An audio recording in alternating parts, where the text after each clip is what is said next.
You know, when there's a phrase that they used in basic economics, other things being equal. Other things being equal, I should have retired as president of South Africa in 2009. But the things being unequal, I did in 2008. But before that, some of my colleagues, heads of state at the time, were saying to me that when you retire, you must continue to focus on these African challenges. They were saying to me that you know very well that as a continent we've adopted many, many policies, good policies, for the future of Africa. The big deficiency is that there are very, very few people to implement those policies. And so they were saying to me, therefore, when in your retirement, attend to this matter. Let's prepare the people, the human resource, the capital, the human capital to implement these decisions taken by the OAU and the AU. However, as you know, there are many challenges that remain and to which we here in this room, in the different countries of the continent, must put our hands on deck, but also our intellectual insights to overcoming.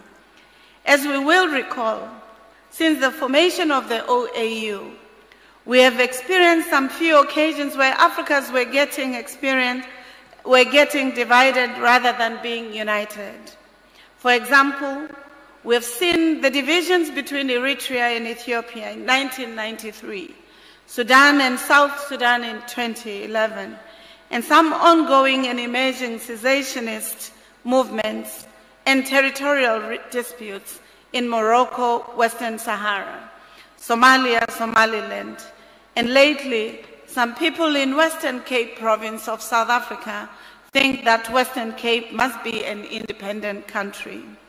I must hasten to add that in this equation too, we've also seen neo-colonial foreign interventions in the affairs of the continent by some of the powerful countries of the... Your Excellency, President Mbeki, I wish to salute you for your contribution and unwavering commitment to the African cause and the vacuum areas that we have in action.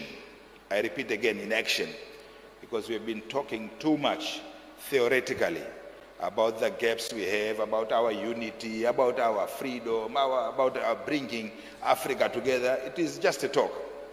And my own recent example is when I was going to Angola as advance party before our president's state visit. I had to go to 3 countries before reaching Luanda.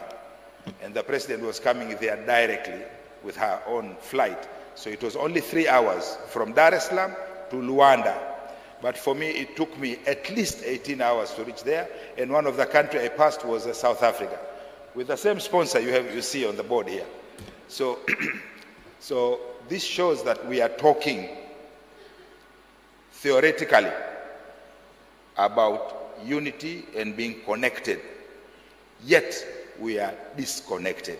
And this is, I think, we need to address why we are so much disconnected. I was in South Africa recently to visit some of our elder statesmen who came there for medical reasons. I will not mention names. And I visited one of the best trauma centers you have in Johannesburg. And this trauma center, they are saying it's renowned globally. They told me, I saw the profile, I saw major accident happen in the mining. I saw Americans flying there. I saw great developed nations flying to come there for medical. And I asked myself, why are we going outside Africa?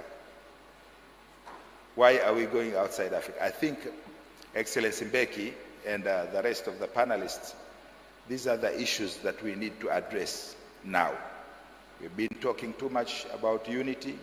We've been talking too much about African continent, but we don't know our own value of these critical, they are called rare earth minerals in the ground. We don't know their real value. somebody else outside Africa is determining their value.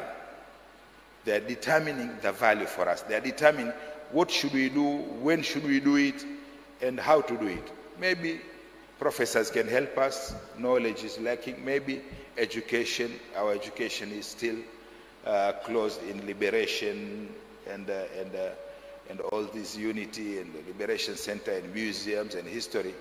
We need also to know what value we have now.